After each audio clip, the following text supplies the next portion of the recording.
All right, good evening, everybody. Welcome to Purdue Extension Lake County to our office building here. My name is Lupe Valtier, and I'm the educator for community development with Extension. And we're very happy to have you here, very happy to partner with the Office of the Clerk for Lake County as well as the Lake County Board of Elections and Registration to present this session for you. This is actually the second session that's been done statewide. There was a session done in November, I believe, in Tippecanoe County. It was well attended, received good reviews in terms of the information that was provided across.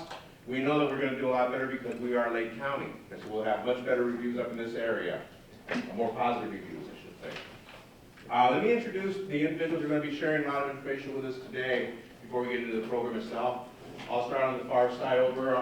Lorenzo Arredondo, who's serving as clerk in Lake County for the Lake Circuit Superior Court. Next we have Michelle Hodgman, who's the director of the Board of Elections and Registration. And she'll put on another hat later on today as well, and we'll introduce her then at that point. And we have Leanne Angerman, who's an assistant director with the Board of Elections as well. The session tonight is actually intended, before we do that, household rules. Restrooms out this door that way, if you need to go. Water and refreshments are available for you in back, and there's a little flavor package for the water as well. The form that you see in front of you and up on the wall is a Purdue demographic form.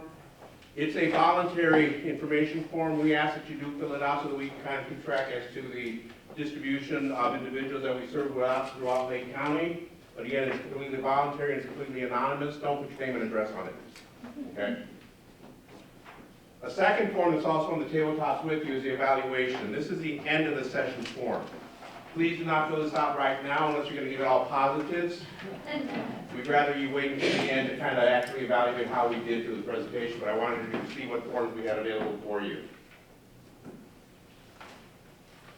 You're here this evening because you have an interest in, maybe. You have questions about, maybe.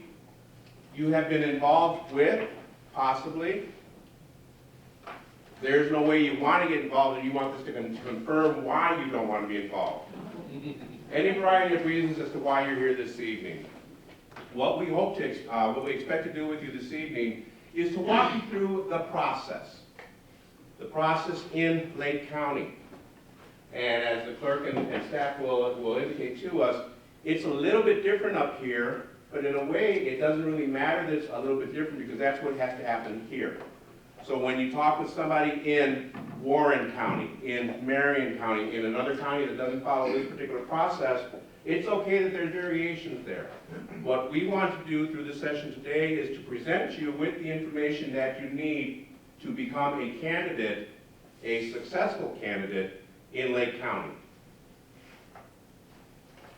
We're going to go through the presentation this afternoon, this evening, talking about the requirements that are there for an individual to hold office, what procedures you need to follow, the financial responsibilities that fall onto you and your committee and your friends and your family as you go through the process, questions about disclaimers that you may have to provide, managing conflict of interest situations may arise, resources that are available for you through the county, through the state, and also we're going to talk a little bit about the offices that are up for election. Fairly informal process. It's an informal process to this afternoon, this evening, in terms of how we're going to go through and talk. It's a conversational process. We have experts who are going to provide us with information. As questions come up, please raise your hand. We'll ask you to speak loudly so that we can hear what the question is, because we are being videotaped for the session today, and then the Area Career Center in the Hammond School System is going to prepare a video post today that we will have available as well through the clerk's office and through our office. For your friends who couldn't make it today, they can then go there and get the same type of information. At this point, I'm going to turn it over to the clerk and the director and assistant director to kind of walk us through, and the slides are kind of reference points for us. Fortunately, the clerk's office put together, the Board of Registration and Elections put together a wonderful packet for us. They're going to walk through, not necessarily page by page, but give you a good sense as to what you need to be doing to make sure that you're successful as a candidate to run for office. Your Honor, pass it to you. Well, you're lucky I spent 34 years on the bench, because when the lawyers came up there, I said, but he said, I'll be brief, Your Honor. Oh, God, I like that. Anyway, I don't care what the facts are. So I'm going to be brief. I think the most important part is later on when people had questions, or questioned some of the things that our experts, the people from the election board, are talking about. So why am I here? There's a fancy legal Latin term called ex officio member of the election board. That in Latin really means because of your status, because of your office, because you are the elected county clerk. That means therefore you're automatically a member of the election board. And you have to understand, we have 92 counties in Indiana. And I know we have 92 because I went through 92 counties when I ran for Attorney General. So, oh my God, it's unbelievable. But only 3 are like Lake County, and they're going to explain a little more in detail, Michelle and Leanne. The 3 counties, I think it's Porter, Fort Allen County, and Lake, are different than the rest of them. In our counties, the election board is separate technically from the clerk's office. Wasn't that way before years ago. Paula was there, Michelle was there in the old days. We don't want to say how old we are, but in the old days when they're all together, then they decided to split it up and meet. I think that's a good idea. So also, I bring a unique perspective because dealing with elections, since I was a judge before, judges are elected differently than the surveyor, the recorder, the coroner, the assessor, so forth. And they, along with the state representatives, Congress, president, prosecutors, they have to file in Indianapolis when they file. Some come and file here too, you know, for get a picture of the paper or whatever. But technically, they have to file in Indianapolis, whereas all the rest of the county officials, they have to file in Lake County. So that's a big difference. Also, the big difference is only Lake County and a couple others where you have a merit selection. In Lake County today, only the circuit court judge is elected by the voters. That's when I was, but that's under the Constitution, you can't change that. So every 6 years, I had to go for election by the voters. Whereas all the other judges, they apply for the position when there's a vacancy. There's a panel, 4 lawyers, 4 lay people selected by the county commissioners. They interview them. They get 3 people, finalists. They submit that to the governor, and the governor must pick one of those 3 people to be the. So we're different than 89 counties they run like everybody else. Just very unique. We're not going to get into the whole why that is the way it is, but we'll get into the process as far as running for office here in Lake County, and I'll hand it over to Michelle. Oh, Leanne goes. Okay. Well, we'll go ahead and get started. We're going to talk about running for office. And as we got started, we have our legal disclaimer. And Michelle says to me, Leanne, we paid a lot of money for that legal disclaimer. You better go over it. And the attorneys threatened me that if I didn't go over it, I'd be in trouble with them. So, does everybody have the packet? When you came in, you grabbed a packet of information. If you don't have a packet, there are plenty still in the back. Please grab one, because we're going to go through this kind of page by page and make sure that you're ready to file to run for office if that is your desire to do so. So like I said, the first thing that we're going to talk about is our disclaimer. Now, things have changed in our office a little bit, as in the past, if someone came in to run for office, sometimes they would sit down with our staff, they would fill out paperwork, and get that turned in. The way it's going to work from here on out is we are there to accept your filing. We are not there to provide the filing service for you. So when you come in, you're going to have your forms already filled out. We do have them in the hallway right in front of our office. So if you come in, you're welcome to sit down there at the hallway. There's a nice table there. You can fill out all your paperwork, bring it in. We will still provide notary services free of charge. So you're welcome to come in and get your paperwork notarized. Make sure you have your ID. I know my staff very well. They don't care who you are or how well they know you. Without a photo ID, they will not notarize your signature. They are notarizing just your signature. They're not saying that anything contained in your paperwork is correct or incorrect. They are saying that you are the person signing the paperwork. So, although our staff is trained, they do a fantastic job. We're very proud of them. We're not attorneys. We're not legal experts in any way, shape, or form. We do not represent your legal interest. So if that's what you're looking for, please contact your attorney, and they will be happy to go through that with you. Election law is extensive. You only have to memorize this book and the supplement in the back. And obviously, that's just not something that we can provide to you. So come on in, fill out your paperwork. You're welcome to fill out the paperwork at home and bring it in. You can either download the forms or you can come into our office and pick them up. You can take them home, fill them out, and bring them in. Whatever works out best for you. But that's how we're going to, proceed with it from now on. So when you bring that paperwork in, do you have to bring your paperwork in yourself? No. If you already have everything completed and notarized, someone else may drop it off for you. But the candidate is always responsible. The onus is on them.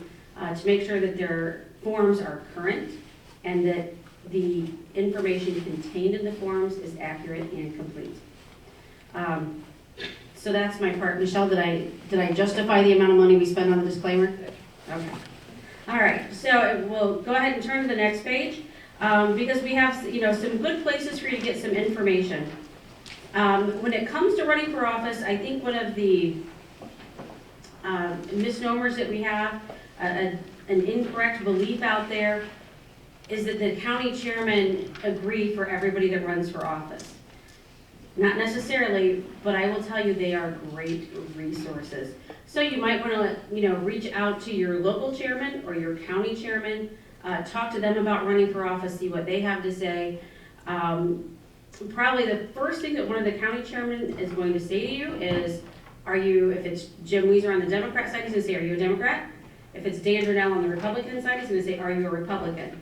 Now that doesn't mean, how do you feel today? What they're asking you is, how did you vote in the last primary that you voted in? Because that's what determines your political affiliation. Now that's not necessarily into the story. So if in the last primary election you voted one way and now you feel like you want to run the other way, the county chairman can certify you for their party. It's something that is not held within our office. Our office does not, we are only elections. Michelle and I both hold positions within our county party, but we don't take care of party business in the office. So that's something we'll refer you guys out. You're welcome to contact the chairman if you need a certification. It's a form that needs to be filled out and turned in with your candidacy forms if you need to certify for a different party. On the page thinking of running for office, we encourage everybody to go to the Secretary of State website because they have manuals and forms. And these manuals are an incredible resource. So you'll see the first one in red is the Indiana Candidate Guide. In the green we have the Campaign Finance Manual and the Indiana Election Calendar. Almost all the information we're going to go through is contained in these manuals. You're welcome to go to the website, print them out, go through them, be informed. There's a lot to it, but as long as you're keeping up, you should be able to get through the process without any difficulties. So as Judge Arredondo said, we are a little bit different here in Lake County. It's Lake County, Porter County, and Tippecanoe that are different from the rest of the state, and that we have a separate office that handles elections and voter registration, which is our office. So in our office we have Michelle Fayman, who is the director, and my name is Leanne Angerman, and I'm the assistant director. And how do we determine that? Well, it's determined by the number of votes in the cast in the last Secretary of State race. If the Democrat gets the most number of votes, doesn't matter if they win or lose the entire state, if they get the most number of votes in your county, that determines who's the director and the assistant director in our office. In that election, the Democrat had more votes than Republican, and that means Michelle is the director and I'm the assistant director. So our office is evenly split with Democrat employees and Republican employees appointed by the county chairman, and we supervise that. We supervise them and the election process within our office. There is contact information on the bottom of this second page for the two county chairmen. If you would like to reach out to them if you have questions or need assistance from them, please feel free to do so. Just to make sure that there's no questions, I included full page, front pages of the manuals for the candidate guide. So guess what that's going to cover? Everything you need to know about being a candidate. Campaign finance. Michelle's going to go a lot more in depth with campaign finance here in a little bit. Once you become a candidate, that's going to become something that you now need to take care of is your necessary reporting requirements. And the election calendar. All year long, we have dates, we have deadlines throughout the year. People think that maybe we only work 2 months a year. Not to, as the staff all laughs, they work hard 12 months a year. The election calendar is a 12-month calendar, and it's full.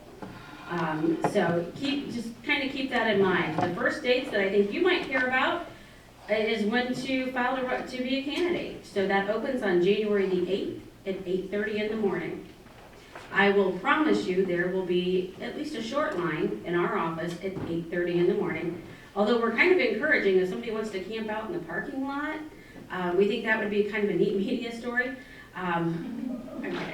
But there will be people in line at 8:30, and all that's going to come down to whatever your personal strategy is. You want to be the first person to file, you want to be the last person to file, whatever it is. It starts on January the 8th at 8:30 in the morning. We will be there and we will be ready. It runs through February the 7th at noon local time. So here's my warning. Please don't come in at 11:55 having not filled out any forms, not know which forms to file. Ask us which forms you need to file, try and get them done and get them notarized and file stamped by noon, because it simply is not going to happen. Michelle and I mentioned frequently, I think our favorite phrase, lack of planning on your part does not constitute an emergency on mine. If you don't make that filing deadline, it's rejected, period. Michelle and I will be there at noon watching with our clocks. If it's past noon, we don't accept it. Don't put yourself in that position. Make sure that you have everything ready, complete, and turned in prior to the deadline. Once again, we go through a little bit. If you turn to the next page and you see the person buried in paperwork, which is how I know at least all of our supervisors feel right now, it kind of just goes back to make sure everything's filled out. If there are mistakes on your paperwork, and I'm going to go through this paperwork with you, it's on the candidate. You really have to check your own work. If you don't feel comfortable doing that and you want to consult an attorney, that is completely up to you. We are still available for notarizing. We will notarize. Again, if you come in at 11:58 and you have all your paperwork filled out and you still need us to notarize, and it takes one of our notaries 5 minutes to notarize and now you're past noon, that's not going to get file stamped in time. Make sure you give yourself plenty of time. We have key filing dates. So probably what we want to know, we've gone over a little bit, it's the first day you can file, the last day you can file, so the last day that you can file is February the 7th. And then the next thing I'm going to go over is when you can withdraw, because you've changed your mind and said, this is crazy, I don't know what I was thinking, I don't know why I agreed to do this. February 10th is your last day to withdraw. So if you wait until February the 7th to file, you only have 3 days to change your mind. It's just a little warning, in case you're on the fence there. That's the way that works. Probably the next date that you're going to look at is Happy Valentine's Day, because that's the last day someone can file a challenge. A challenge is a process that goes through our office if someone is challenging your ability to run for a specific office. To do so, you need to be a person in standing. You need to be a voting member of that district. So you have to have reason to be involved in that. We have numerous challenges filed every election. Probably the biggest is somebody didn't fill out their paperwork correctly. So when I tell you, check your paperwork, be sure it's complete, be sure it's accurate, and if you're not comfortable with that, please check with your own legal team to make sure that everything has been done properly. People get kicked off the ballot every year. They filed to run for office, they turned their paperwork in, they put it on Facebook, they've been official, they're running for office, they didn't fill something out correctly, someone challenges it, it goes before our board, they vote on it, and the person gets kicked off the ballot. It happens every year. So please take it seriously when you're completing all of your paperwork. If we move on, we have a list of the forms that you'll be using to file to run. And again, the attorney says, be sure to tell them they must be current. These forms do change. Do you take any questions during your Sure, presentation? well, I'll take questions during, go ahead. Okay, on the challenging aspect, do you have anybody in your office before somebody submits their paper that if everything's in order so that there's no mishaps as they go into the election? We are not attorneys. Okay. Do we go through it and promise you that, no, we do not. And that's part of the whole disclaimer. I will go over the challenge form a little bit in just a little bit.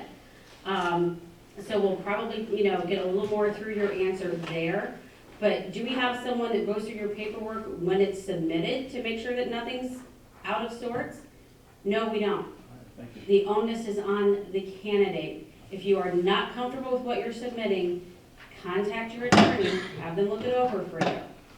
Even at that point, we do not guarantee at any point in time that anyone's filing is perfect.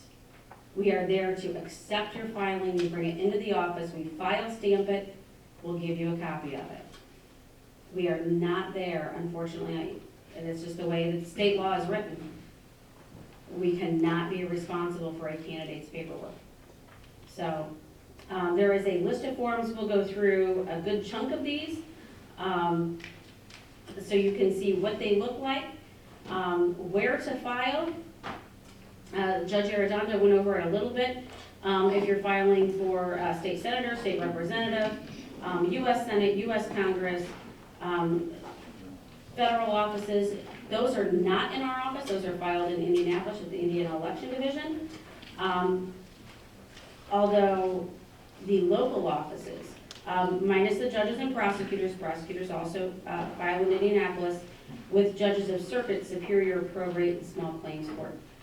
City and town court judges are different. They do file in our office, not this year. So all other county offices, the townships, the city offices, and those are municipal was last year, but all of those do file in our office. So if you're filing in our office, then your campaign finance reports come to our office. Pretty simple that way. Moving along, you'll see the vote totals for the Secretary of State. And some people, I'm sure, are wondering, why on earth do I care about that? You probably care if you want to run as an independent. There are petitions. It's a different filing process, and Michelle's going to go over that a little bit later. But we give you this as a courtesy because you have to have a percentage of those numbers to qualify with your petitions to be a candidate. And so we're just giving you those numbers so you know where to look for those. I want to talk about the forms that you need to fill out to run for office. We have a whole lot of them. They all have letters and numbers in front of them just to confuse everybody. In our office, we have handy-dandy color codes. We color code all of the forms in our office so we know how to sort them. It's not a legal requirement. If you go online and you print off these forms and you print them off on white paper, that's perfectly fine. That's acceptable. We'll take them as is. We like them on color paper. It just makes it easier for our staff to sort them and keep track of them. So when you come in, we have them color coded. So the first form, if you continue on to the next page, is the Can 2. It's this form, well, you guys have a black and white packet, mine's color. If you're a Democrat, that's going to come on a white form from our office. But this is a declaration of candidacy for primary nomination. This is not the form that you use to run for precinct committeeman or state delegate. If you're running for a local office, you're going to file the Can 2. So Democrats in our office file on white, while Republicans have a pink page that they file on. So again, if you print those off at home and they're all on white paper, that's fine, we'll take them, we'll probably color them up with a highlighter or do something to help us sort them out later. But we do have a nice rainbow array of forms right in front of our office for you guys to use. You can pick them up, bring them in later, fill them out there, whatever is best for you. So if you're filling out one of these Can 2s because you want to run for a local office, the next form is what we call the Can 12. It's the Statement of Economic Interest. And I'm going to ask you to pay very particular attention. It's kind of a bright yellow. Actually, I'm going to backtrack 1 minute. I'm going to go back to these Can 2s, these wonderful forms that you fill to run for office. It's a front and a back. Please don't forget that it's a front and a back. Now, in the past, we have sat with people as they have filled out these forms, and you'll notice on the back side, the top section is in a box. It has 5 spaces for your initials, 2 yes/nos. 5 spaces for initials. I've sat with people in my office and told them this, 5 sets of initials. I talk to them like they're in kindergarten, and they hand it back to me without 5 sets of initials. One of the biggest reasons people get kicked off the ballot. You miss an initial, you very well might get challenged and kicked off the ballot. Check it, double check it, triple check it, take it to your 3 favorite attorneys and have them all check it. Whatever gives you the comfort level that you need to submit your paperwork. So I just wanted to go over that one more time on there, make sure it's complete. And we move on to the Can 12. The Can 12 is the Statement of Economic Interest. It's also double-sided. You're going to fill out the front part on the back. You're going to sign it. It's going to be notarized. The Can 12 is an important document because if you're filing a Can 2 to run for local office, not a delegate, not a precinct committeeman, but a local office, the Can 12 is required. If you walk in without the Can 12, we will refuse to accept your paperwork. It's rejected immediately by our staff. The Can 12 is required if you're filing a Can 2. Everybody good on that? It will be rejected, and we make a special page in our notes just to say, it must be there. Without it, if it somehow got through and our staff didn't reject it, you're probably going to get kicked off the ballot through a challenge. It's simply the way it is. I know that it's a lot of code to remember. I know that that's difficult. So we're trying to make it as simple as possible, just kind of going over some of these forms. Make sure that Can 12 is complete, signed, notarized properly. So the next the next form that you have is a Can 37. The Can 37, we have in 3 different colors in our office. We have it in yellow, we have it in lavender, and we have it in salmon. This is the form that you're going to use if you want to run for precinct committeeman or a state convention delegate. Now, you can run for both of those offices at the same time. Precinct committeeman means that you're going to serve your party for the next 4 years. It's a 4-year term. And state delegate, both parties do have their conventions this summer. And you guys are in Indianapolis as well. Both parties, I think they have their conventions in Indianapolis. That qualifies you to go down to Indianapolis, pay your delegate fees, of course, and participate in that process. Depending on which party I gotta go back to color code myself. The pale yellow is a Democrat state delegate. You will notice there is no color for a Democrat precinct committeeman. It's not because we don't allow people to run, it's because they don't run at the same time. They ran 2 years ago. It's a 4-year term. They ran in 2018, they'll be up in 22. The Republicans ran in 2016, they're up in 2020. So thankfully they stagger because these are a lot of filings and it helps our office and we don't have to do both parties at one time.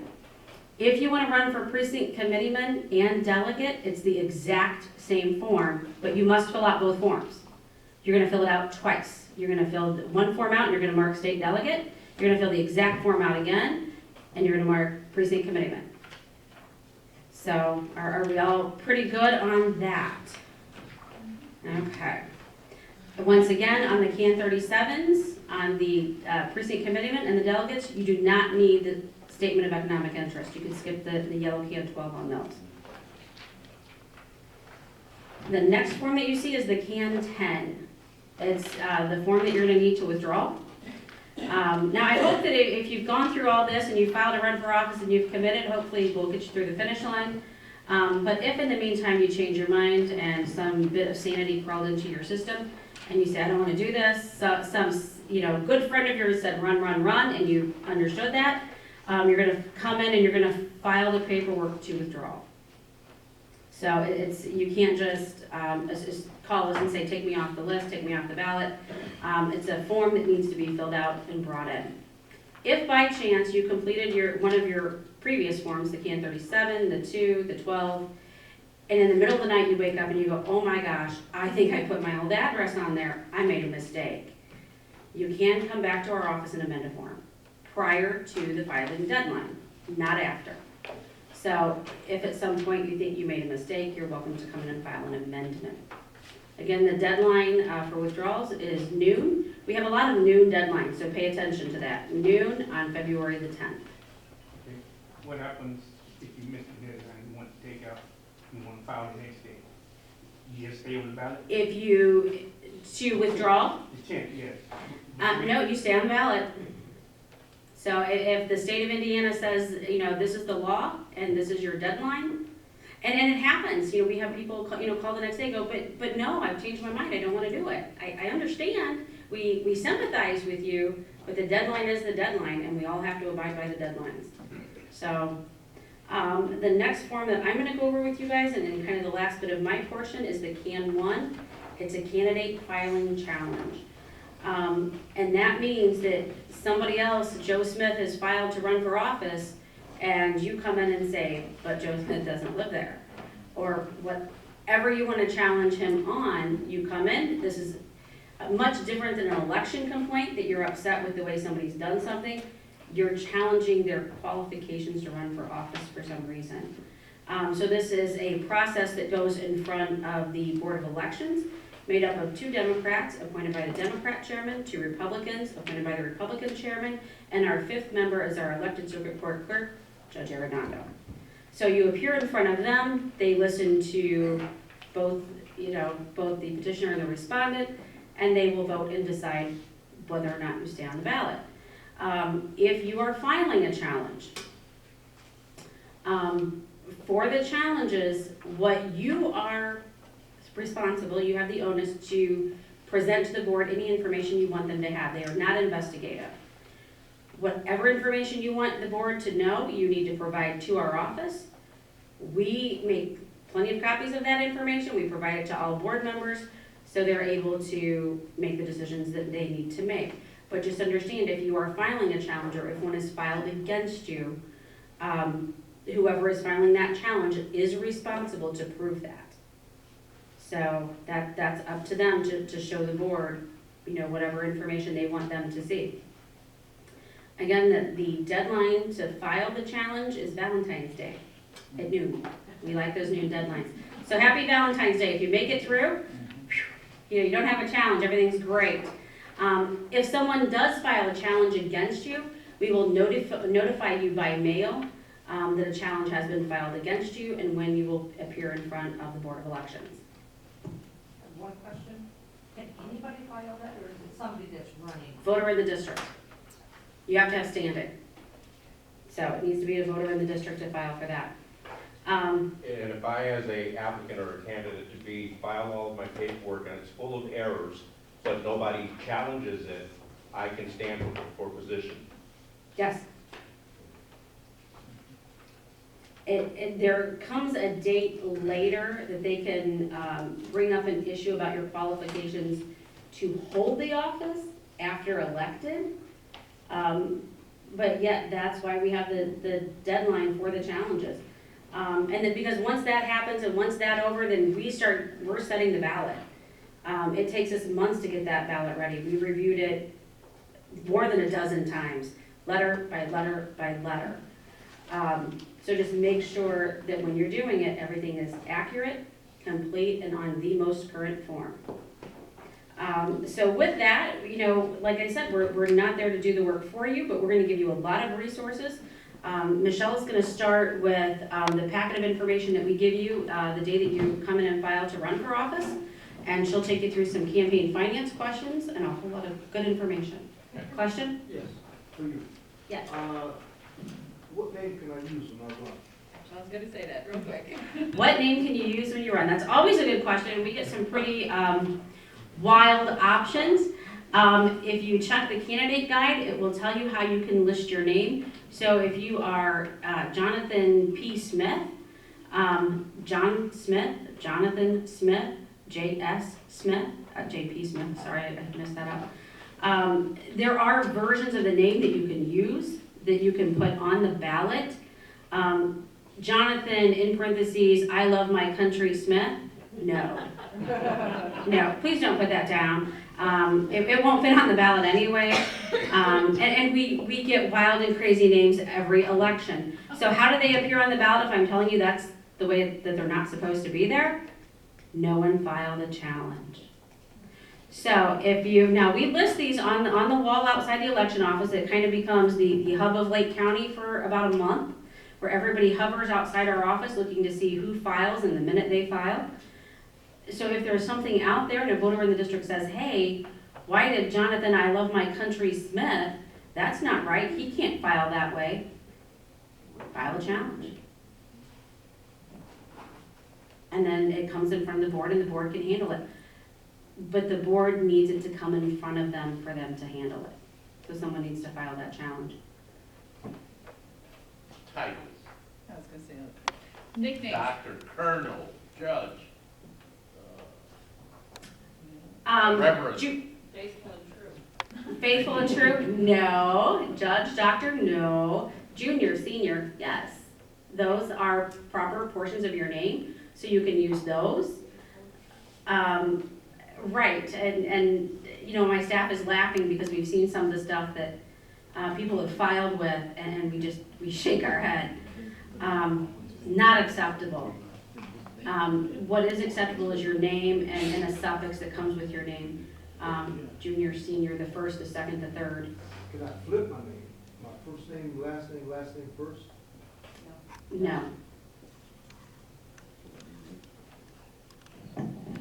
You can't use a nickname, and a nickname goes in parentheses, and it can be up to 17 characters long. Keep in mind, the longer your nickname is, the shorter your name on the ballot gets. Some people think the more I'm putting in there, the more it's gonna make me stand out. Your name does shrink up. As they stated, it cannot be a title or a degree that goes along with it. It can be, one year we had a gentleman named Colonel, and we said, did you ever serve in the military? He goes, no, I've been called Colonel since I was a baby. I've never been in the military. That was fine because he was not ever in the military, so it wasn't a title for him. The staff was laughing because faithful and true stayed on the ballot because no one challenged him. It can't be something that's universally kind of, anyone could be, you know, I love the flag, anything like that. It has to be what your nickname is, or you face the chance of challenge. Keep in mind, if the challenge comes up, they're not going to allow you to amend it. It's either you're on or you're off the ballot at that point in time. The challenge is either it's upheld or it's dismissed, one or the other. There's no amending at that point in time. Also, another key point that I wanted to point out is a lot of the positions have requirements.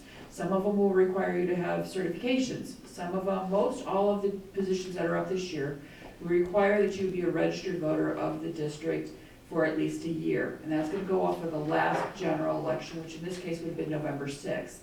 We've had people come in the past and go, oh, I want to register today and I want to file. Again, a couple points would come up in that. One, once you register to vote, it takes 7 days for you to make it all the way into our system because it's a pending period. So you would not even be able to file that day because you would not be a registered voter at that time. If you waited the 7 days and the deadline is passed, too bad, so sad, you're not eligible at that point in time. Also, again, it could be challenged based on they weren't there for the full year. So don't come in at the last minute and go, oh, I want to change my address to this other district. It does take 7 days, and we cannot bypass that in any way, shape, or form. But once you do decide, and you've become that candidate, and no one has challenged you, when you file for office, we are going to give you a manila packet. And in that manila packet is going to be your campaign finance information. The first thing that is due within 10 days of filing or 7 days from the final date. And what that is going to be called is a statement of organization. It's called the CFA-1. And on there you're listing your name as the candidate, who your treasurer is, who your chairperson is, what banking institution you're using, the office you're running for, and your party affiliation. That is due to us right away. If you fail to do that, the board will create one for you, and they will also hit you with a nice $50 fine. So don't be late on that. Now, you can open it up early. If you're sitting there saying, I'm running, I know I'm running for, I'm not gonna say any office, because then they'll be in the paper that Michelle's running for office, and I'm not. But in whatever office you're running for, you can open it up early. As soon as you decide, one, I'm running, I wanna start accepting campaign finance contributions, or I'm gonna spend some money saying I'm running. Open it up immediately within those 10 days of declaring your candidacy. So I can declare it by verbally saying I'm gonna file it, open it up, or, of course, when you file for office, it's gonna be required. Inside that packet, we have a number of different things. Our candidates go on the ballot in lottery form. So instead of going in alpha order, we randomly choose. So at the board meeting on February 18th, if there are 3 or 4 candidates for a recorder, we're gonna throw all their names in a bucket, and we'll randomly pull them out, and that is the order in which you go on the ballot. Some people may remember back in the past, they would sit there and say, vote for so-and-so, vote 52.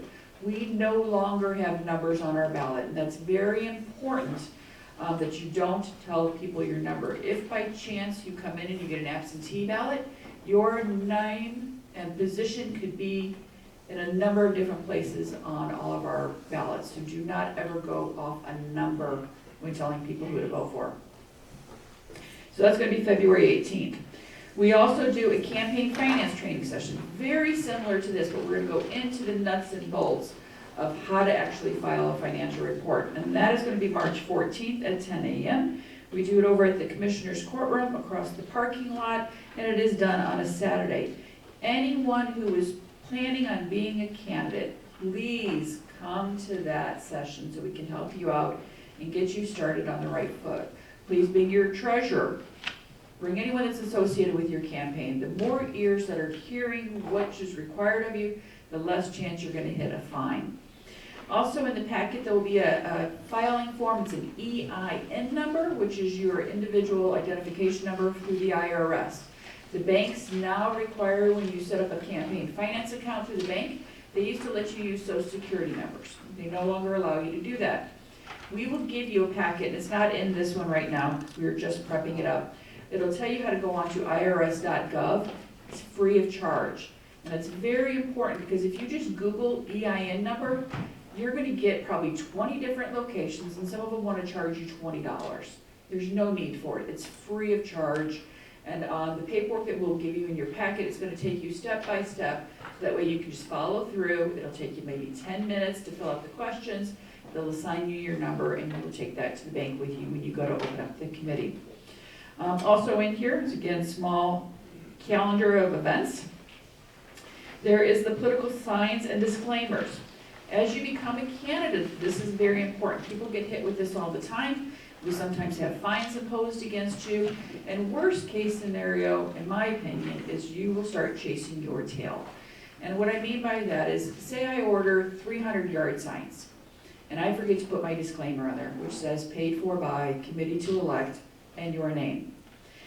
If you do that, and someone files a complaint against you, the board is going to tell you to remove all your signs and or to go around and put a disclaimer on there, which could come in the form of a sticker. But now, instead of campaigning and going door to door, you're chasing your signs when you have better things to be doing as a campaign. So plan ahead, make sure you put your disclaimer, and a disclaimer is going to go on anything of a decent size. A pencil would be no. T-shirts, no. Billboards, yes. Yard signs, yes. Literature, anything over 100 pieces, yes. And when in doubt, put it on. Why not be safe? Let them know where it's coming from. In a primary, before I get really into the campaign finance, I also want to touch on another point. Slates. Slates are very big in Lake County. And what that means is that it's only in a primary election, and it means an individual or a group is supporting a group of candidates. There is a form that needs to be filled out. It's a 2-part form. And what it does, the first part says, these are the people that are endorsing me. Second part is those people that have been endorsed. Candidates, as you go along to, say, candidates nights and so forth, try to sign their slate form so that way you're not having to go back and sign it again later. Know that if someone is gonna support more than one candidate, say maybe your church wants to say, I wanna support these people, you don't want them to get in trouble either. They have to fill out that slate form, and it has to be on our file in our office 5 days prior to printing. And it's very important, some people forget about that. Campaign finance manual is the next thing that is online. We also sell them in our office. We purchase them for $10 from the State Election Division, and that's the same exact cost that we sell them for. That is a great campaign finance expense that you can use to pay for out of your committee. We already talked about the statement of organization and the importance of that, of getting that in immediately. Otherwise, they will hit you with a $50 fine if we create it for you. Once you are a candidate, halfway in, it's going to be probably in April is when your first financial report is going to be due. In there, you are going to list all the money you have received. Keep in mind, you cannot commingle your funds. If you are running for a campaign, it can't go into just your personal checking and write checks out of there. That can't happen. You cannot commingle it in any way, shape, or form. Campaign finance money can only be spent on things that are associated with the campaign. It cannot be used for personal use in any way, shape, or form. Now, in many cases, you will find as you are running for office, it is going to take some of your own money to run. I know when I ran, probably put in at least $10,000, and then, you may get that money back, you may not get that money back. Best thing to do is show it as a loan if the money comes in, and we'll touch on those things. Individuals, we were talking about this earlier, individuals can give you as much money as they want. Corporations and labor organizations do have limitations on how much they can give. But when you're doing a campaign finance, you're gonna keep track of everything that comes in. I suggest that you keep, if anyone knows Excel, keep an Excel spreadsheet, keep track of the people's name, addresses, and how much they gave, the date they gave it to you, and so forth. On the form, it is, I think it's about 10 pages long, is your state campaign finance report. In there, it's gonna ask contributions by individuals, contributions by, let's see, corporations, labor organizations. Let me see if I can get them all in order. I got two-sided stuff here. It's corporations, you will have labor organizations, you will have flippin', contributions by other political action committees, those are going to be other candidates committees, and then 5 is by other organizations. So you have political action committees, and then you have other organizations. So in this case, if another candidate gave you money, it would go on A5. If Michelle Feynman as an individual gave you money, it would go on A1. But, so you'll keep track of everything. Even if it's, anything that's over $100 must be itemized. Now, we all know there's exceptions to the rules. If another candidate gives you money, you must show it regardless of the amount. If someone gives you something that we call in kind, which means something not of no monetary money is switching hands, but something of value. Lorenzo's running for office, and I have tons of plywood in my garage, and I want to make him up some signs. If those signs would have cost him $50, and I gave it to him free, he has to show it regardless of the amount. Okay, so things that are in kind, transferring amongst committees, must be itemized regardless of the amount, and that is something that gets you hit a lot. Yes? Does he put a value to that plywood, or does he say plywood? He's gonna put a value to Okay. it, so if I went out and bought that plywood, and it could be, you put your own value on it. If you could get it at a garage sale really cheap, put down that amount. If you sat there and said, if I went to Lowe's, it's gonna be this amount. And it's real subjective, because as an example, we get this complaint all the time. Headquarters. I'm having a headquarters, and if I call up and there went $2,000 for this place, but it's getting towards the end of the month, and I call up at the end of the month and say, you got a deal for me? And I get a deal? Great. And they say, oh, we're gonna knock off part of the money. It's subjective as to what that cost is gonna be. So you just put down the value of what you think it would cost. Okay? Schedule B is super simple. It's where you spent the money. And that is gonna be anything over $100 again. That's cumulative. Or, did I lose it? Okay, or things again of the transfer in or in kind. So transfer in kind, you're gonna always itemize, whether it be on Schedule A or B, you will always itemize it. And then things over $100. On this page, things that we kick out for a lot and mark it as a reject. Codes. Codes are on the back side of it. There are 4 different types of codes. C is for contribution. You're giving a contribution to another committee. You're giving a contribution to a non-for-profit organization. F is for fundraising. If I was buying tickets from the printing company and it was say $150, I would give it an F code for fundraising. If I was buying food for the event, F for fundraising. If I had music at my fundraiser, F for fundraising. A is going to be advertising. That's going to be anything in the media. If you're doing a web boost, maybe on Facebook, if you're doing an ad in the newspaper. Advertising is going to be anything where you're advertising. Leanne will probably know how to shut it off. And then the second one is O for operations, which could mean utility costs at your headquarters. It could be your NIPSCO, it could be your phone bill, it could be any of those things. Gas.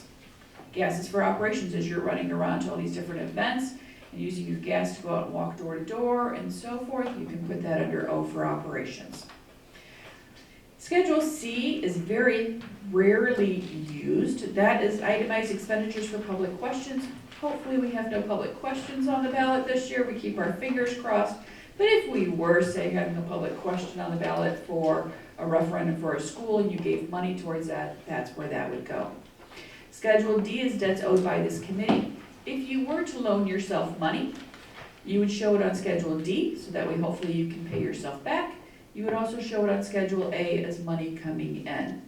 When you pay yourself back, you show it on Schedule B and on D. Always good to show that you gave it as a loan, because that way you can repay yourself.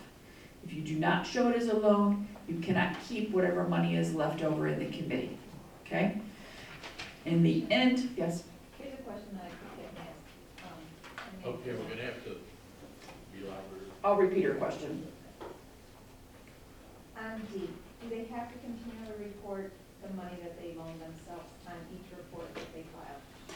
Her question was on Schedule D. If you gave yourself a loan, do you have to continue to carry it forward, report after report after report? Yes. If you want to get yourself paid back, you must show it, and it would be based on when the loan was given. So if I gave a loan in April, and I showed that on my pre-primary, and then later on I gave one in October, I would have 2 separate entries on those.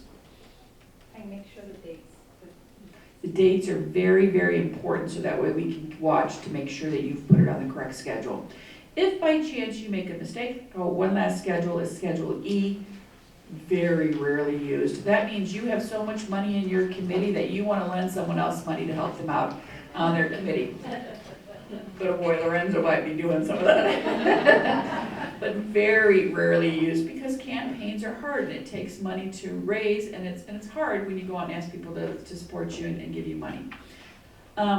If you make a mistake and we catch it, we give you 10 days to fix it. We will send you out a notice saying it's defective, please fix it and send it back to us. Other times, candidates, I guarantee you, your opposition will be coming in to look at your report. They're gonna come in, they're gonna see how you do it.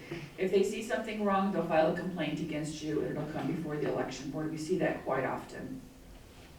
But in all these cases of the campaign finance, know that we are there to help you, but we really need you to come to that training session, because we're gonna go through, we're gonna give you examples. If you spent this money, what line would it go on, and so forth. We're there to help you, but again, your lack of planning does not constitute an emergency, like Leanne said. If you come in on the very last day and say, I don't know what I'm doing, here's all my bills, help me, there's just no way we can get that done in that time frame. So come in advance, ask us questions, come to the training sessions. We'll do scenarios with you, we'll walk you through it, but you can't expect us to help you at the very last minute. If you are late on these reports, it's better to get something in, even if you have to come back and amend it, because as soon as you are late, even if it is 1 minute late, and we talked about deadlines earlier, noon is noon. If it is 1 minute late, I have to notify the board at our next meeting that these reports were all delinquent and or late. And then you could be assessed a fine. And the fine could be $100 a day, up to $1,000. It's hard to raise money. We don't want to spend it frivolously on paying for fines that we shouldn't have to do, okay? So that kind of goes over our campaign finance, I believe. Yes, Is there a question? did you have a question over here? Quick question on the loan thing. So if you loan yourself the money up front, you have to follow it every month if there's no more loaning in the other month? You file, in the year you run for office, you're gonna file 3 financial reports. 3 primary, a pre-election, and an annual. You're going to make sure, as long as that loan is still outstanding, that you're showing it on supplemental reports. Oh, just as it's out, okay. Yeah, now, if you are extremely lucky. So the reporting period ends 25 days before the election. A lot of stuff happens in that last 25 days. People are having fundraisers, all of a sudden we're seeing billboards go up. Where are they getting this money from? If you are lucky enough and you get a contribution of $1,000 or more, you have to notify us within 48 hours of receiving that money. And there's a form that will be in there, I think it's a CFA 11. And you can fax that into us, mail it into us, it has to be into us. Because the public wants to know where you're getting your money from, who's helping you with your campaign. Campaign reports now, we just started this up recently, can be mailed in, well, we've always allowed mail in. They can be hand delivered. You can fax them up to 10 pages, and you can email them up to 10 pages. Now keep in mind, on the email, you must still have a signature on there, so in most cases, you're gonna have to scan it in and send it to us. People, if you got like a newer phone, there's Scott, you can take a picture of it and send it an email, which is a great way to do it too. But yes, we will accept those via email now. Again, try to keep them under 10 pages, especially on the faxing. We want to keep them under 10. Earlier, I think that covered most of my campaign finance.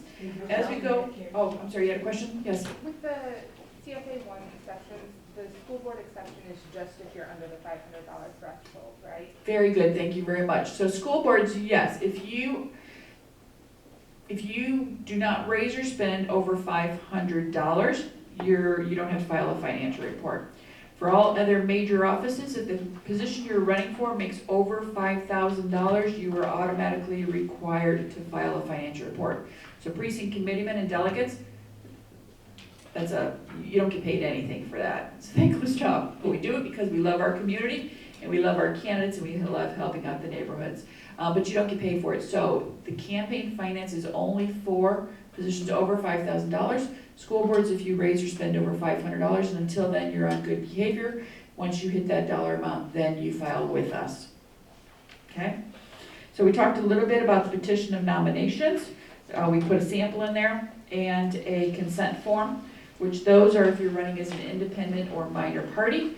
In both of those cases, you would have to have 2% of the total vote cast for Secretary of State. So if you recall in the beginning when Leanne spoke about the numbers off the Secretary of State, that gives you overall grand total. If I was running for a commissioner, I would only need 2% of the total votes cast for Secretary of State for that office. So that's how that's based. Flipping through, okay. Other things that are going to be important to you, I only got a little bit more, is the BRG 11, which is a voter registration form. After that is a voter registration form, which is a federal one. You're going to want people voting for you as you go door to door. You're going to want to register people. Always make sure you have copies of those with you. I personally like the federal one better. It's a little bit bigger as we get older. As well as on the state one, it requires you, if you were bringing the form in, for someone to put your name and your residence address. As a female, I do not want to be putting down my home address, so I prefer to use the federal form. So you'll have those. Other things in your packet will be absentee ballots. So as we run for office, the most important thing is we want people voting for us. Any question, real quick? With the federal form, you still turning it into the county? You still have to turn it into the county. If you are accepting someone's registration form, you must turn it into us within 10 days or the final 10 days. And of course, as you get closer to the deadline of when it's going to close, it will be that deadline date. So, also we have absentee by ballot for mail applications, and we have travel board. Now this is something that a lot of people don't know that we do.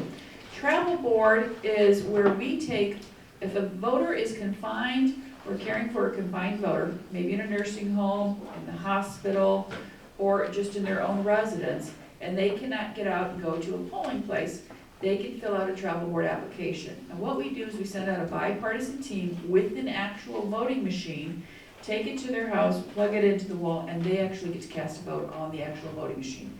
They don't do it by the paper ballot. And the board could even go to another county, you know, we have a lot of people here, might be the assisted living home in Lansing, Calumet City, or so forth.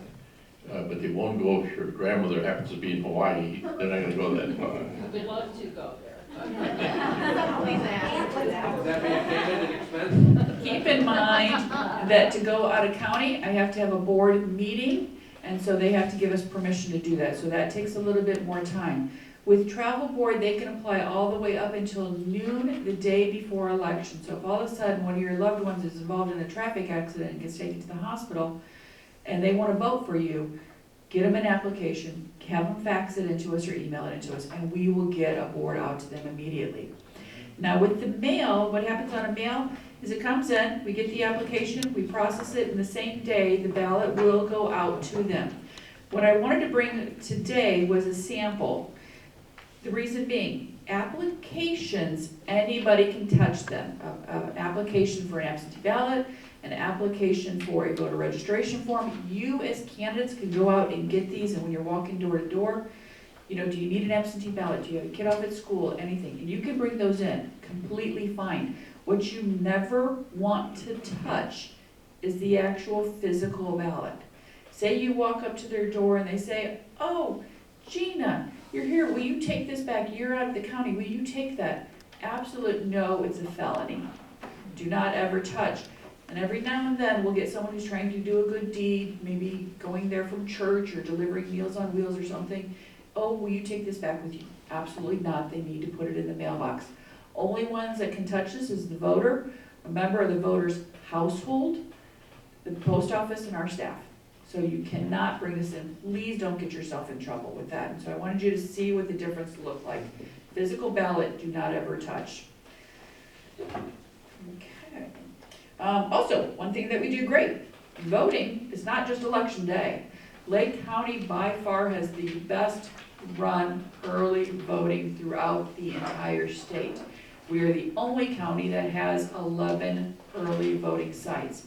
Those early voting sites start 30 days before the election. We're also open on Saturdays. Every Thursday evening, we're open till 7 p.m.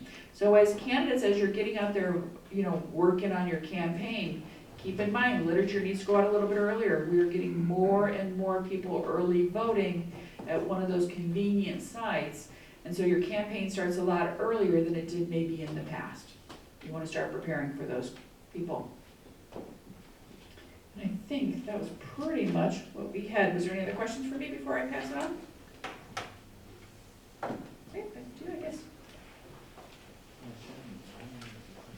We do want you to realize that, again, they talk about the wall outside of the office area. That's where this information is also available. So you can see which positions are actually up in Lake County and eligible for candidates to file. Again, reference point for you was mentioned several times, the Secretary of State's office, the Division of Elections, good contact point to be able to get information from them. We're going to shift gears for just a quick minute, maybe the next 10, 15 minutes, and talk about ethics as it relates to the campaign process. Shouldn't be a conversation that we have to have because everybody is ethical. There's not a single individual in here who is unethical, correct? If I were to say, raise your hand if you're unethical, nobody goes up. Nobody goes up, it's on film, nobody goes up. Because we all have ethics.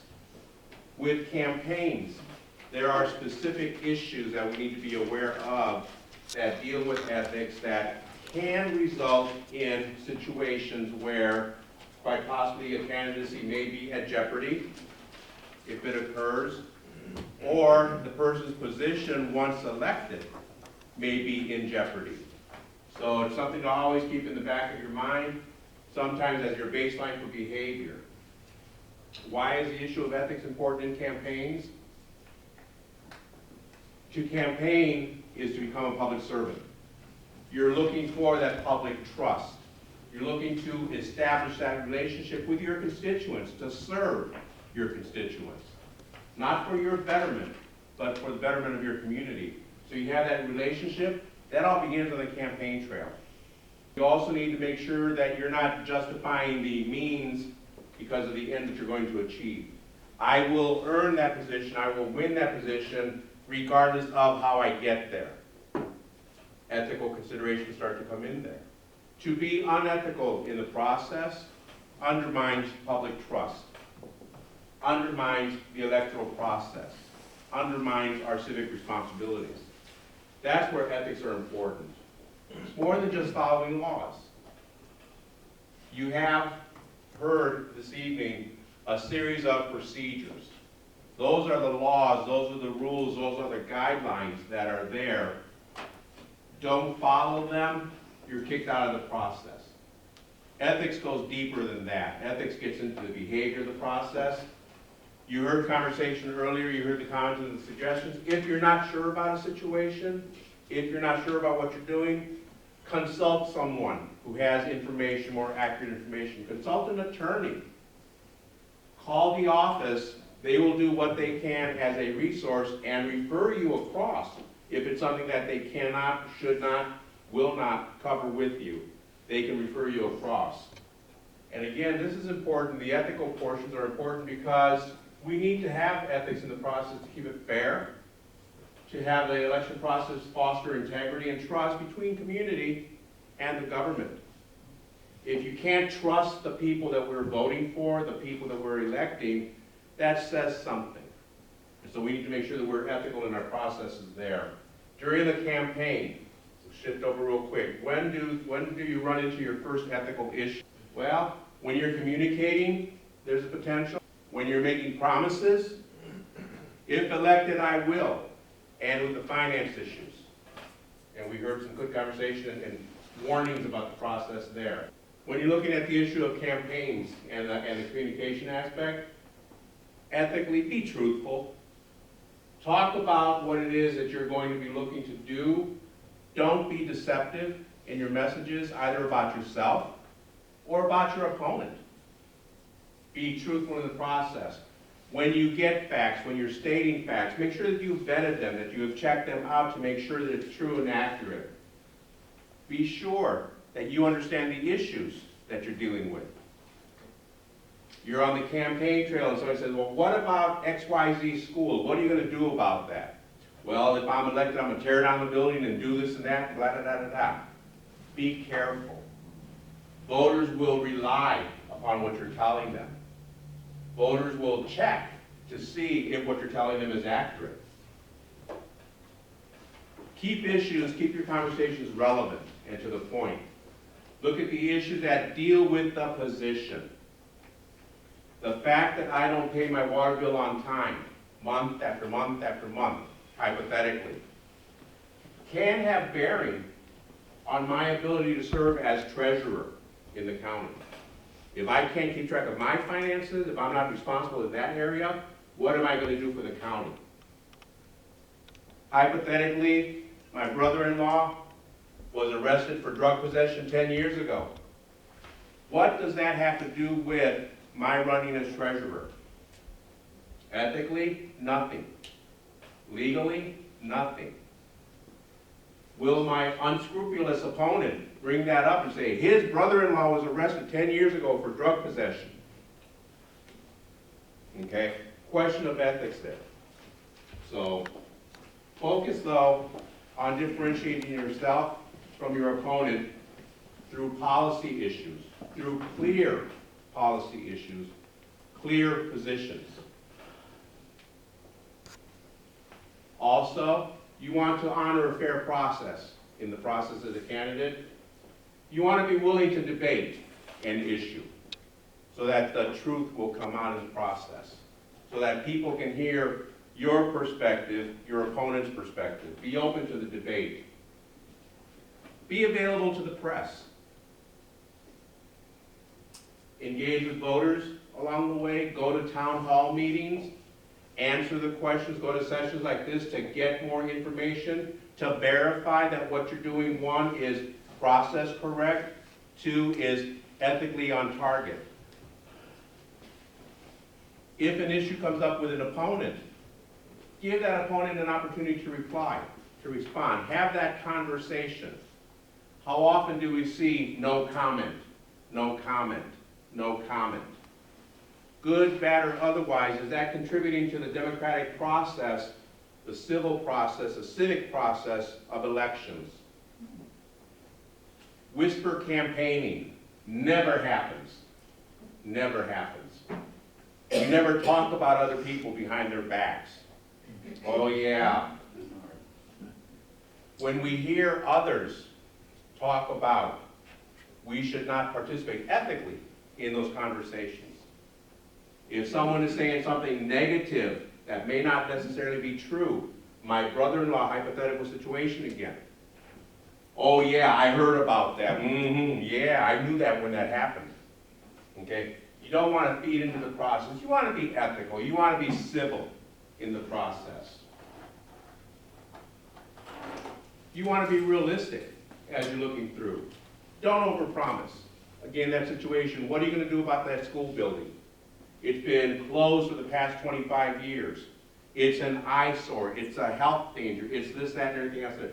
Once I'm elected, I promise that I will. Be careful what you promise.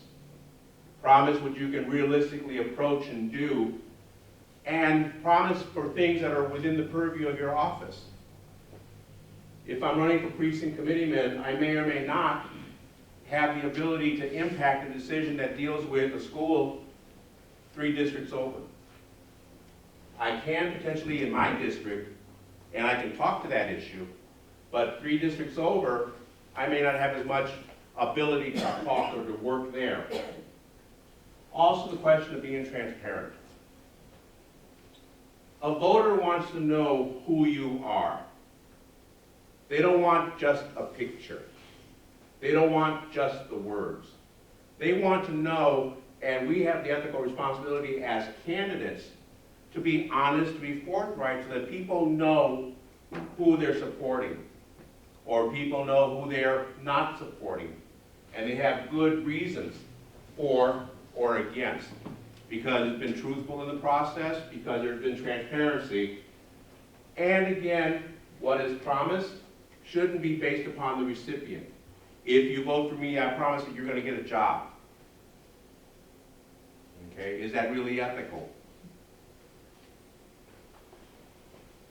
Keep in mind, as you're dealing with the issue of ethics, don't make a promise unless you sincerely intend to work towards keeping that promise. Finances, individuals did a great job, Michelle did a great job talking about finances. Maintain independence from the donors.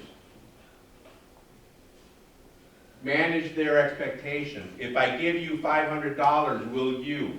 If I give you $10,000, will you? Manage the expectations. Know what you can, know what you should not do. Follow the laws, and then some. Disclose the donor information. We talked about that in good detail. Thank you.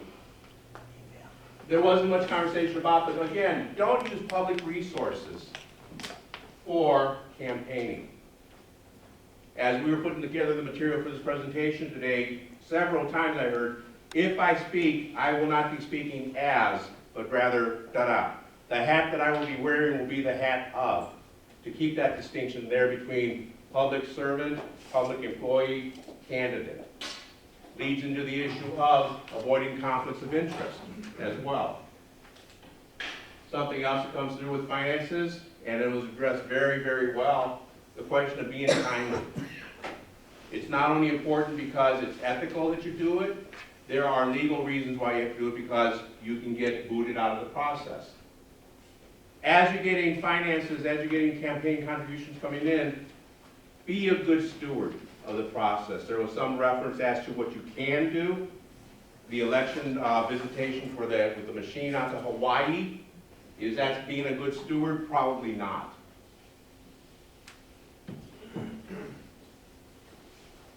As you campaign, as you become a candidate, as you move forward, develop a code of conduct for your campaign. Be ethical, be an ethical model, expect ethical behavior from your campaign staff, from your committee members. Don't tolerate unethical behavior. John Smith is the one running around with a whisper campaign talking about my brother-in-law. When someone finds out about that, when my opponent finds out about that, he or she should approach John and say, you need to stop that. You need to be ethical, and if you're going to discuss bad issues, make sure that they are pertinent to, appropriate to the position that's being run for. You also want to, you know that you're ethical, you know that you're going to behave ethically, you want to ask your committee members to kind of keep check on you. If they see, if they suspect, if they feel, there should be that conversation that says, you might want to think about, and then move that one forward. Again, to move that element of ethical behavior forward. We talked a little bit about the media and advertising. Think about who you have as a candidate, as a spokesperson. You shouldn't have everyone speaking for you. How often do you hear of people getting in trouble because someone spoke on behalf of without authorization? Limit who your official spokespersons are. Keep track, keep check, work with, communicate with them to make sure, again, that ethics are being followed along the way. And always make sure that you're communicating your commitment to ethics. Any unethical attacks that come through against your opponent, you should renounce them. Something negative is said about me, my opponent should renounce that negative attack if it's unethical. If it's based in truth, based in fact, whole other conversation. A lot of this information, these are a couple of real good resources. Again, the Election Division website is there. Good conversation points there, good information. Also, a little booklet is available. Not as thick as the Code of Election Rules, but the Campaign Ethics book. This is a good little primer. It's available for a free download. You can read it on your e-reader. Once Michelle understands her telephone, she can download it and look at it on her phone at night. You can also purchase it at Amazon. It's about $5 at Amazon for a hard copy.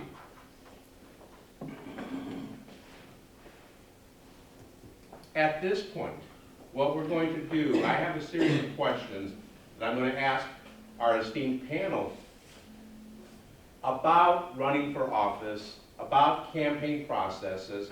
This is also an opportunity for you. You've been a very, very participative audience thus far and have asked questions appropriately. This is where, if you have a particular question, feel free to ask that of the panel. They will, as best they can, respond.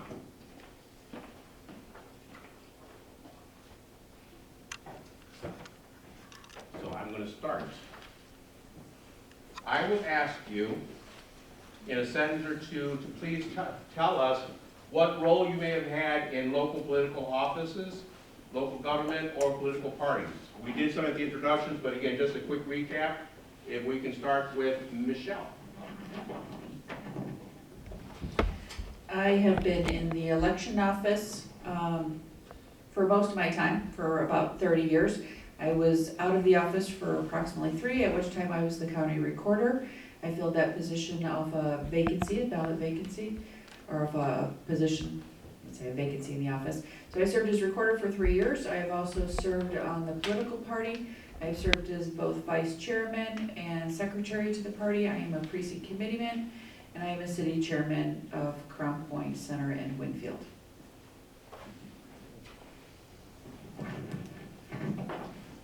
Again, I'll be brief. There's been books written about my family. Just to let you know, I'm the youngest of 10 people that held a whole lot of positions through the years, so we'd be here all night. So, but I was very fortunate because I was the youngest of 10, so I benefited from a lot of that experience and so forth. I'm still benefiting to this day from all my siblings that participate in the various positions, even to this day, like my niece over there who works in election board with Michelle and Leanne. So that's as far as I'll go. And show you how long it's been. I remember being involved since I was 7 years old.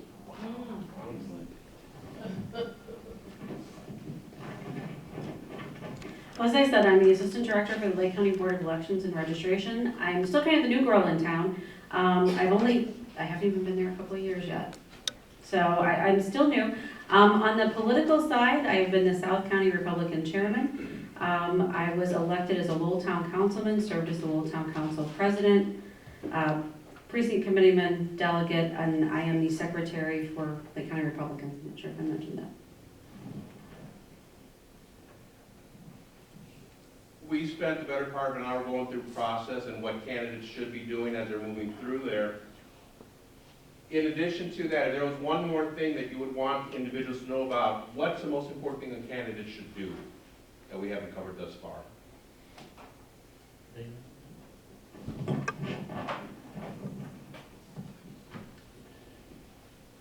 We talked about a lot of forms, a lot of process, but realistic things that have to be discussed and talked about.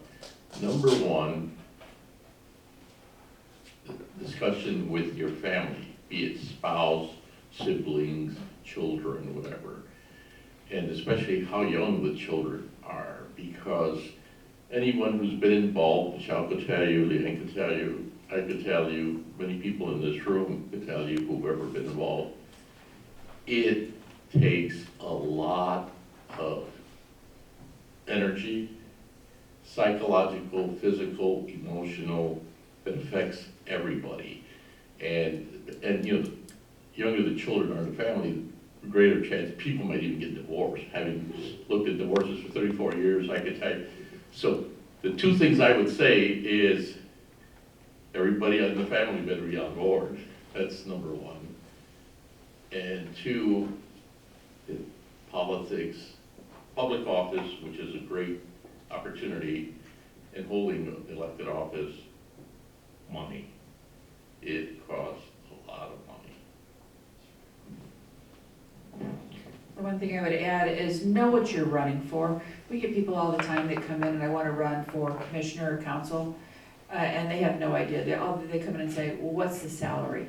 If you don't know what the salary is, go on the DLGF website, which is Department of Local Government Finance, and that's going to tell you what the position makes. But for anyone who's running for office, don't go in it for the money, because when you're running for county office or city office, there's not money there. You're running because you love the position, but be knowledgeable of the office you're running for. Learn about what it does. Go to meetings, go to commissioner meetings, go to council meetings, go to those things, see what they actually do before you get in their race. Don't run for it just because this position's up this year. Let me throw my name in and see how many votes I can get. That's where people don't want to be part of the process anymore. When you get candidates in there that just get in there to see how many votes I can get. Get in there to do a good job, to be a public servant, and for your kids to respect what you do, your neighbors to respect what you do, and just really get in there and do a good job. Well, I have to say, I couldn't agree more with what both of them said. It does take a time commitment. It's going to be a stress on your family, and you want to make sure that you've had those conversations. You absolutely want to know what the office you're running for does. We tried to give to you as much information as we could possibly give to you. Become informed. I would say that is probably one of the bigger things. Learn about the process, learn about being a candidate, get the manuals, go through them, maybe memorize like half the election code. Maybe not all of it at first, but just like half of it would be good. But no, just become informed, network, talk to other people that have served, talk to your local and county chairman, to get information from them. And I think at that point, you will be in a position to make a well-informed decision. With whatever hat you need to put on at this point for this question, in a local campaign, what makes it successful? What makes for a successful local campaign? Who wants to go first? Good. Judge wants to go first. Yeah, because being a lawyer and a judge, what they always say, it depends. It all depends on various factors. The office, who are the candidates, brand. Some people run because of what their name is. Again, that was a big advantage I had. My brother's having been, state representative, auditor, treasurer, school superintendent, on and on and on. So that's a big difference. In Texas, anybody who's Sam Houston, has the name Sam Houston, always gets elected because of the name Sam Houston. In Cook County, people will change their name to an Irish name. You can be African American, you can be Italian, whatever, but you're Murphy or you're O'Reilly or whatever.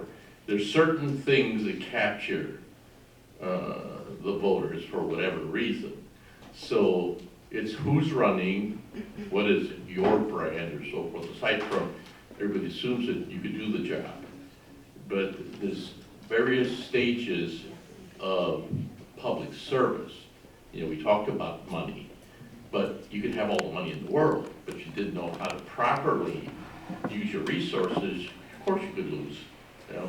But if you have no money, the chances are 95% greater that you are going to lose. So it's money, it's talent, it's who's the candidate. You might be the most gifted person, most qualified, the hardest worker, but there's something about you that there's no way people are going to elect you, whereas you could be kind of a flighty person, so forth, but if you're attractive to the voter, and again, what are your relationships that Luby's been talking about? What's your base? You just say, oh, I just decided I would like this because I like to be that position. But what background do you have in that? Or why should, most people ask you, well, why should I vote for you as opposed to her? And then you gotta figure out, well, why me instead of them? And candidates nights, they're really a trip because, then the hard questions, example, just talking about ethics, and people say, example, well, what's your position on abortion? Oh, really? I'm running for a reporter, what are you talking about? What's your position on abortion? When I remember a fellow said, oh, I'm good on that one. Good, okay. Next question. So there's so many ways, but you gotta be prepared for so many things.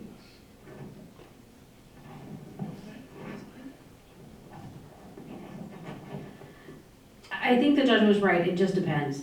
I've worked on campaigns for so long on pretty much every level out there. And what works for one person may not work for another. Even when I ran, I had another person that ran with me, also for town council. We ran extremely different campaigns because we were very different people. We both won. I think you have to find a campaign strategy that suits you and you go with it. I know that that's pretty vague, but for each person it's going to be different. The only thing I'm gonna add is, when we were younger, your parents would tell you what you put in is what you're gonna get out of it. This can be a great experience. Win or lose, the people you meet along the way will be people that you're gonna remember for a lifetime. And just as you're talking to people door to door, a lot of times it's gonna be grassroots. It's gonna be how much are you willing to put forth? How, you may be tired after work, but are you gonna go walk a couple blocks? Are you gonna put out a mailer? Are you gonna be on the radio? Are you gonna be doing something on social media? It all depends on how much you put in. But whatever you put in, win or lose, let me tell you, it's really worth it, just the people you meet along the way. You started to answer this question in part, and we have some tips up at the beginning in terms of how do I become more active in the political process within my party, if you will. But I think more importantly for the audience in here today, what are we doing, or how can we create a better pipeline for future candidates to come through? We talked about, I heard earlier mentioned that a lot of people are getting turned off by the process. What needs to happen for us to create a better pipeline to get good candidates in the process? Well, part of it's gonna even be having opposition. I know a lot of candidates in here would love to have an easy sail through election without having opposition, but I really do think having multiple people on the ballot allows people to have a choice, and that's what we want to do, is we wanna have a choice. We need to get our percentages of voters up. When we're having an election and 13% of the people are choosing who our next elected official is, that's really sad with the numbers of people that don't come out. So when you're going out and you're talking to people, you have to let them know why you're the best candidate and why you need their support and why you need them to go vote early and get that vote done, so in case there is an emergency, that vote is already in the ballot box for you. But, you know, as we run for office is about helping out your community. You're not doing this for the money. You're doing it because you want a better place for our children to live and for where you're working at. And so, you know, keep that in the forefront of the campaign, but just walk and talk and let people know why you're running and that you need their support, you need their vote. Let me tell you, when I ran in a caucus first where only precinct committeemen got to vote for me, and it would be amazing how many people that came in the door after I won and say, I voted for you. Well, are you a precinct committeeman? No. You didn't vote for me. You're gonna hear every single person voted for you. Only 10,000 people voted in an election, but 30,000 people are gonna tell you that they voted for you. It's the way it is. When they say they're voting for you, you know what? Here's an absentee. Fill it out, send it in, and then actually vote for me and get it in. But we need to really work on telling people that these elections matter, and we need you to come out and vote. Thank you. Yeah, you'll never meet someone who did vote for you, that's for sure. But a lot is, what is your base to begin with? Let's start basically with the family, for example. If I come from a little family or a humongous family, like I happen to belong to a family of 5 generations, I started as a prosecutor in 1972, young prosecutor, and had a murder case, whatever. And informant of the jury was, had been married to a second cousin of mine, but they got divorced 11 years ago. So the guy wanted it to be reversed because we were related. I had to sign an affidavit where I had over 2,000 relatives in 1972. I just always told people, it's just my relatives vote for me, I'll always win in the Netherlands. But this is an opportunity to do a big public service along with trying to, have an office to do your public service. But that's a great opportunity, aside from your family, your close friends, and your social, your Facebook people, and all this. The universities, everybody complains the young people don't get involved. Every university has young Republicans, young Democrats, or young whatever being active. So you try to get them involved and tell them why they should be voting for you. Or church groups, the school, the various organizations. And that's how you build the support that, you just start off with all the different shareholders of the community. Along with, in this day and age, I'll be giving free tips. So before, people used to walk through the door or something. This day and age, all subdivisions don't have sidewalks. What are we talking about? But, people don't realize the mall and the supermarkets. Why do you think the Boy Scouts sell candy and all that stuff? Those were the places where people are because people have to eat. So this lady, Kamala Harris, from California, the senator that's running for president, well, she pulled out now, but she wrote a book about her life, but she and her mom, she have an ironing board, which kind of weird, what's this lady walking around with an ironing board? And then she put it in front of the store, the supermarket, and have a pad and pencil and say, hey, I'm running, would you like to do this, or give her out her pamphlets? So that was a way of getting attention to people, what's this lady with this work? Well, she put all her, you gotta have some kind of marketing ability. Why are you gonna offer, you give them something. When I first started, they would say how long ago, I gave mirrors, people give magic finger files, people get rulers, whatever, fans. And I gave mirrors because people are always gonna keep mirrors to put their makeup, their glasses, what have you, okay? And so 30 years later, when I was campaigning again, candidates night, there'd be people, little lady in front, and it's blood because they keep them. So 40 years later, they still have something. Before they used to give out matches. Well, after you finish smoking the matches, you threw in the garbage can. But finger files are great. You have to have. You always give them something. A brochure that explains your background, or a finger file, or a mirror, or a fan, or a pen, whatever. Or some kind of magnetic thing to the refrigerator. Yeah.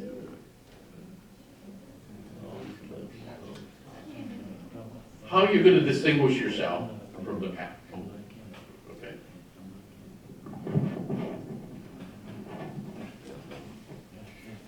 to talk about, how do we create a pipeline for future candidates, I get to say, outside of the office, Michelle and I are who we are, and we serve our parties outside of the office. And I'm happy to say that inside the office, we're pretty much locked up. We agree on one thing: we want a good election. We both believe in education. We both believe in not only educating our staff, but getting information out to poll workers, to candidates, to voters. And I think on every level, the more effort we put into educating people, the better that pipeline is going to be for the future. We have time for a couple of questions from the audience. Start on that side. Me? Oh, I just want to commend the election board because I'm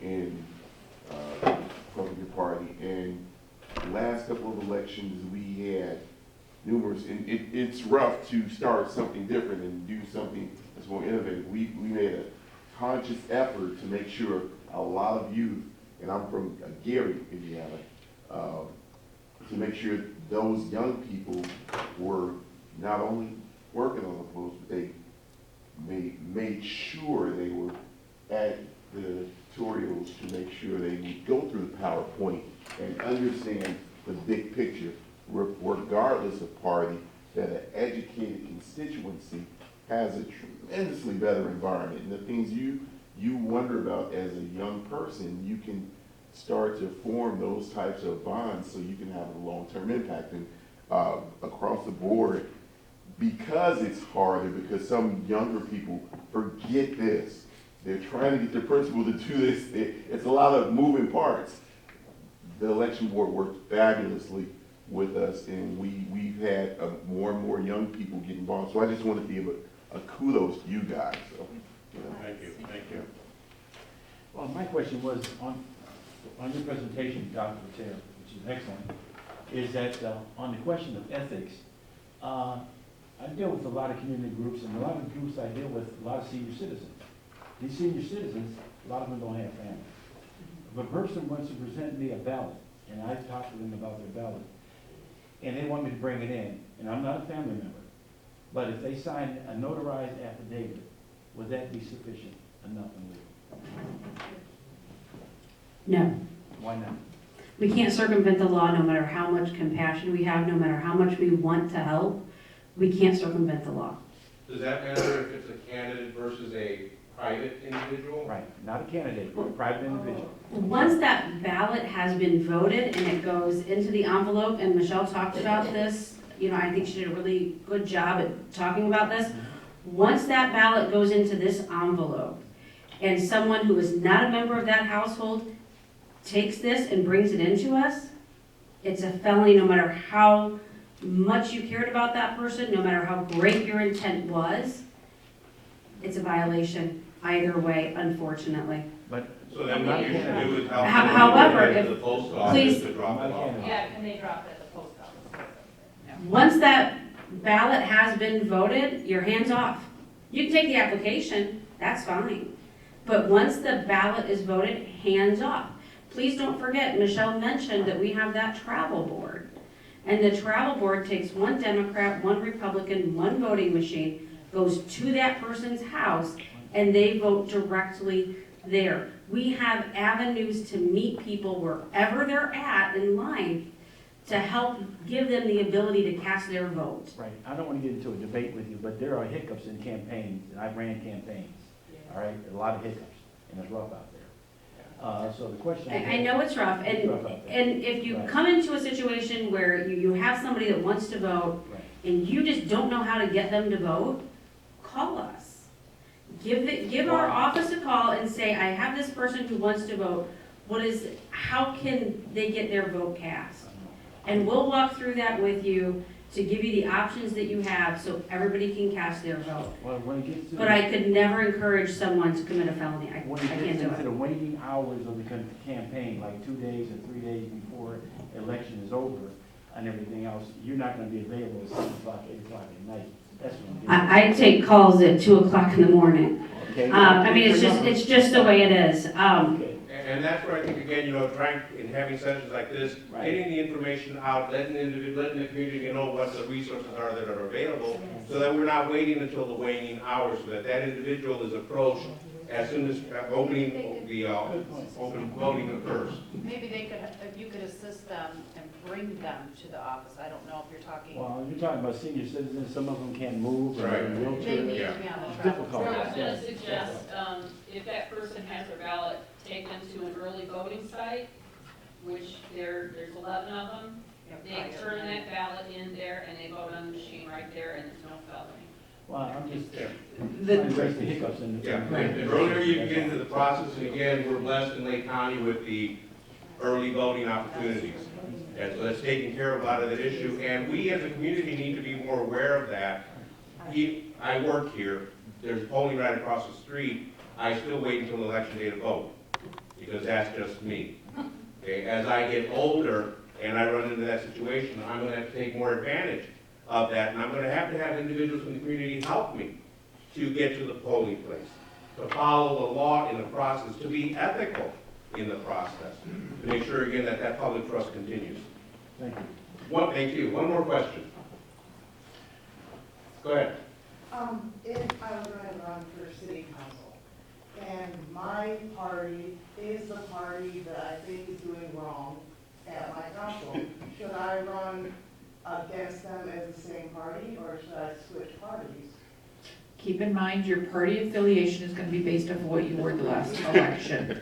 That is now, if you choose and say, I don't believe in the same philosophies, and I want to switch to another party, that's when you need to get the county chairman's permission. But that's what primaries are for also, is if, there could be 3 people in the room and we're all of the same party, but we believe in doing things differently, run against them. It just depends on what your philosophy is. Are you more Democrat, or are you more Republican, are you more Libertarian, Independent, or are you Green Party? Whatever your philosophies are, just because someone's of that same political party and you have a disagreement, doesn't mean you can't run against them. That's what the whole process is about. And remember the conversation we had during the ethics portion, where look at the issues, focus in on the issue. It's not if you're a Democrat, if you're a Republican, look at the issue and base your position on how you will be addressing that issue versus your opponent. And so you're looking at that particular position. Okay? You're running for the position, you're not running against someone else, you're running for the position. Let them know what makes you a better candidate and why you feel that you would serve better than, just let them know what you're about. Good question. And everyone keeps focusing on ethics and what's right or wrong, and for years, they go to judges, ethics all over the country, blah, blah, blah. And bottom line is, when you're thinking about something, just think of, what would my mother think if that was on the front page of the local newspaper tomorrow morning? Secondly, the next rule is, if you gotta ask, don't do it. You're already on shaky ground. Or if you're going to do it, talk to the attorney before you do it. Thank you, panel, very much. If we need a round of applause.